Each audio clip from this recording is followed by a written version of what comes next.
Welcome back to Cousin John Car Stuff. Saturday, April 16th update on the hybrid system failure. Short background, I'd been noticing a slight skip, like 3 3/4 cylinders running, and didn't think much of it. Swapped coil packs around. That didn't do anything. But I figured, okay, I'll check out the plugs, maybe it's a bad plug. So I'm driving home from work one day and it's got the slight skip. Not a major concern at that moment, still considering plugs. And out of nowhere, it develops a dead miss like I'm on 2.5 cylinders.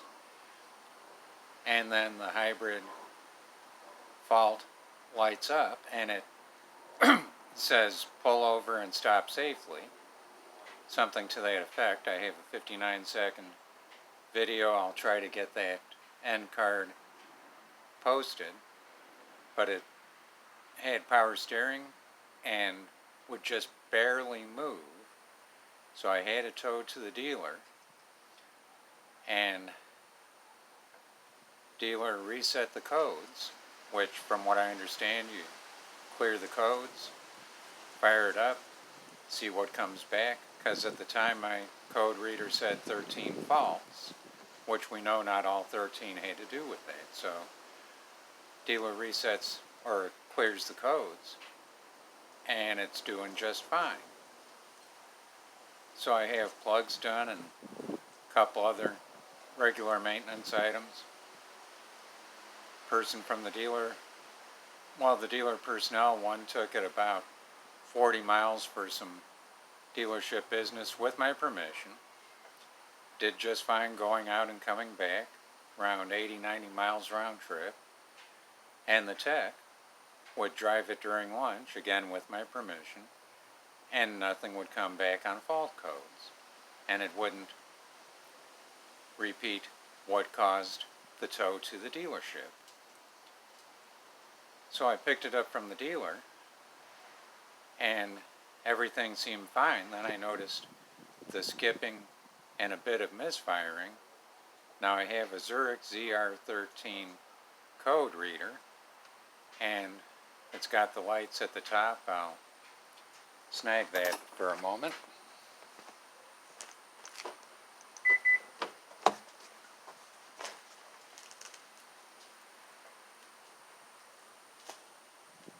Okay. And when it's powered up and all, there'll be lights across the top showing you each of the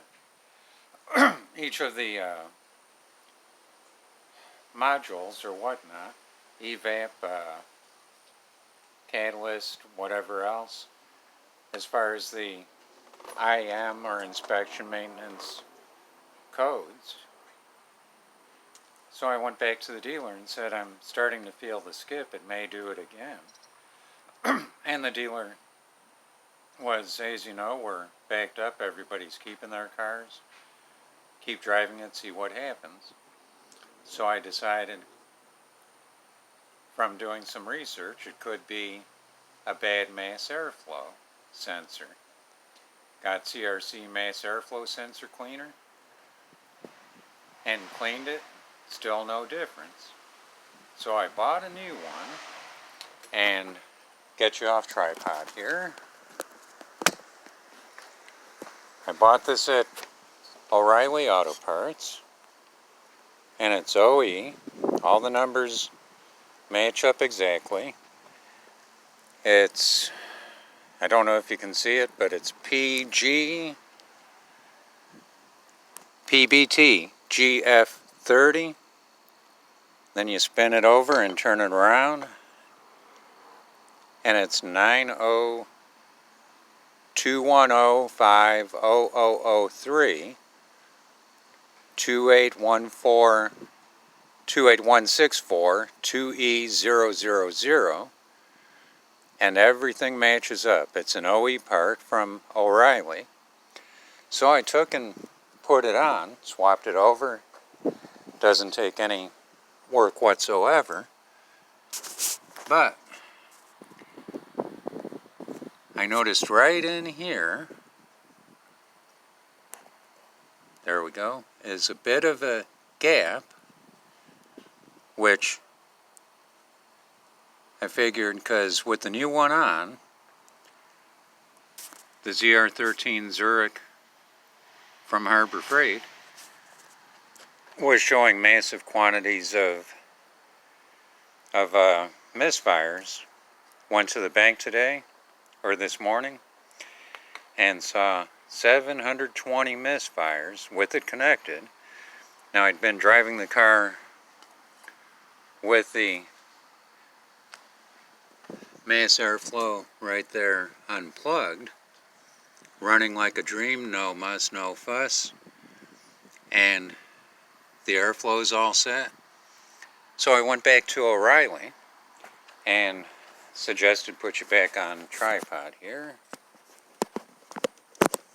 Suggested maybe I got a bad one. And the gentleman from O'Reilly, we got the new one off, and he's looking at the new one and the old one, and noticed that right in here,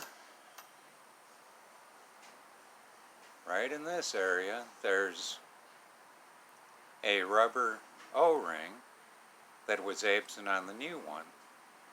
So we took the rubber O-ring off this one, put it on the new one, and put the new one back on, and cleared the codes. And all of a sudden, I'm going down to just a handful of misfires. So the scan tool says when it first powers up and goes through its cycle, evap. So once evap resets, it might, in fact, be cured, because the misfires have gone down to very few. I just drove it 10 miles, mixed expressway and in town, and I think I had 38 misfires, the fewest of all. And I'm going to take the new one back off, because as you saw a few moments ago, there's still a pinch of a gap between where the mass airflow and the airbox meet. There's just a little bit of a gap. Or I might just put some of that blue tape around there to seal it off, see what happens. But that may in fact have fixed the problem. So if you replace the mass airflow on this 17 Sonata hybrid, make sure that the rubber O-ring that's on the old one gets transferred over. I went back to O'Reilly and asked about that, and no, the new one does not come with the O-ring. So that's the update. Since the hybrid system failure that you see on the short video, I'll figure out how to get that on an end card. It's been drivable. Again, the new one, massive misfires, unplugged the mass airflow sensor, and it ran like a dream. Now it says module 7E8 is what counts the misfires. I'm not sure where it is, what it is, if it could be something with the module itself, but it did recently show just a couple of 2 or 3 misfires on a different cylinder, which may in fact be, since I just recently cleared the codes, the sensors, modules, everything else, relearning and resetting. I'll post another update. It'll be, oh heavens, maybe Tuesday or Wednesday. With my work schedule, what it is this week, we'll have to see. And give it a couple, 300 miles of time to see what materializes, if anything. Misfire counts, etc. So anyway, that's what we've got. The latest update. And it may have just been that O-ring on the new mass airflow sensor. We shall see. Until then, take care, have a good one, catch you next time through.